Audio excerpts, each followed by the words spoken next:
do you think about when you hear the word details? As for me, I'm a big picture guy. I see the forest, I don't see the trees. So for the longest time, when I would hear details, it would just either I would glaze over, I would just not pay attention. I let other people figure that out. I often get frustrated for all the questions for the details. So I often just kind of ignore details. But then I noticed something, believe it or not, when I went to visit Disney World, that just changed the way I view details. So for example, if you go to Disney World on Main Street, as soon as you enter the park, on the right, there is a restaurant called Tony's. It's based off of Lady and the Tramp.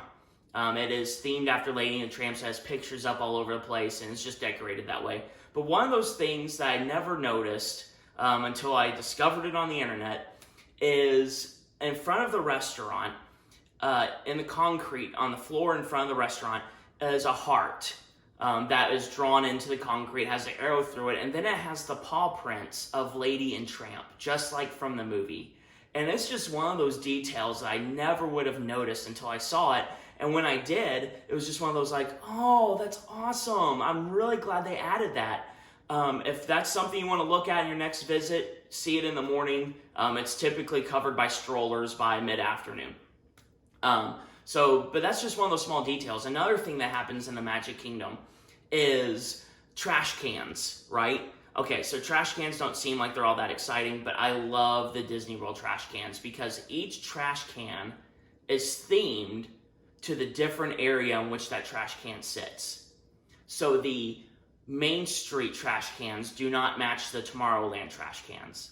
And the Fantasyland trash cans don't match Frontierland's trash cans. All the trash cans change or have a different appearance based off the area that they're in.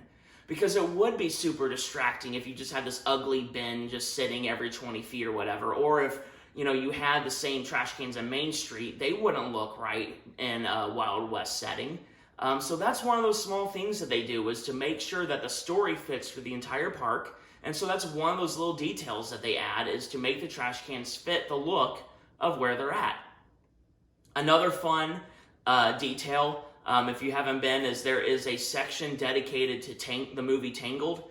And in the movie, you have Rapunzel, and she has her little animal sidekick, Pascal.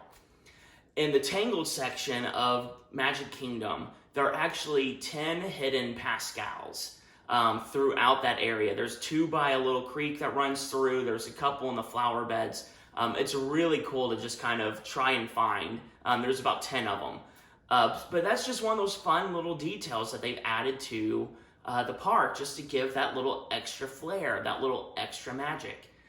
There is in front of Cinderella's castle, if you're heading left into Liberty Square, there's actually a little house, and it's Ichabod Crane's singing house, where he teaches people to sing, he teaches choir and all that stuff, and every once in a while you can actually hear people singing from that house, just as a little special thing.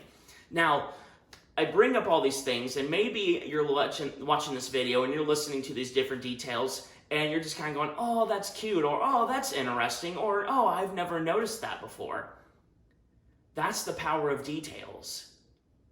If we just looked at the park as a whole, it's a beautiful place, has the trees and the castle and the rides, but what gives that little extra flair, that little bit of magic, are those fine details that just bring out that little spark, that little bit of, for our own selves, imagination. Where we acknowledge that imagination took place. And it kind of, for me, it challenges me to think, what small details can I add to everything that I do that will give just that little bit of magic, that little bit of imagination? And that's both personal life, that's both business life, or my life in the church. As I try to think about when I teach or when I do sermons or whatever, I always think about what are those little details, those small things I can do that will spark a little bit of that imagination, a little bit of that magic for when people hear the message, they just go, oh, that's neat. Oh, that's cool. It's because it comes from the details. So my question to you, my challenge for you in this video is, what little details do you need to add in your life that will spark just a little bit of creativity, a little bit of imagination? Or even to take what you're doing to that next level of professionalism. There is a movie that came out in the 1980s called Who Framed Roger Rabbit? The basic story is this detective is trying to prove that Roger Rabbit, he was framed for murder, so he's trying to prove Roger's innocence. And as they were filming Who Framed Roger Rabbit, the guy who plays the detective, as he goes into this setting, accidentally bumps into a lamp that's hanging from the ceiling. And so, of course, as light works with science and things like that, that the lamp is now kind of swaying back and forth a little, and so the light changes. The shadows are rising and falling in that scene. But as they're filming, obviously they don't have the cartoon character while they're filming yet, so they had this big plastic Roger that he was kind of carrying around with him. So when the time came for the animators to add Roger to the scene, they simply drew Roger in and then they went on. And so when they were doing a screen test of that scene, they noticed that the light was changing in the scene, but not on Roger. So they actually went back in and added just a little bit of light change to him to give that little extra bit of magic, that little extra bit of reality or realism to the scene to add that. So that's my challenge. That's my challenge to you to think about, is what are those little things you can add that can add just a little bit of magic, add a little bit of imagination, that when people notice, they go, oh, that's cool, or oh, that's sweet, or those little things. It's those little things that spark that awness, that creativity, that imagination.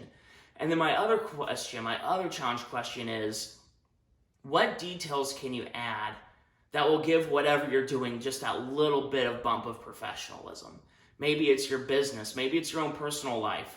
I think about, we lived in a house for a while that we just never added those little extra things, so it ended up just kind of being a house. But once we moved to where we're living now, we have added some of those things, so it does feel like home. It's not just a house, it feels like home because we added those little things, those little pieces of magic to our house.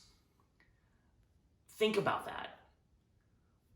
Think about what details you can add. If you're like me and you struggle with details, my challenge for you is to find like a creative team or another person in your life who can come in and just help brainstorm ideas with you, think through these things. Or even if you've already created something, having a second pair of eyes and go through and say, oh, I would add this, or I would do this, or I would do this.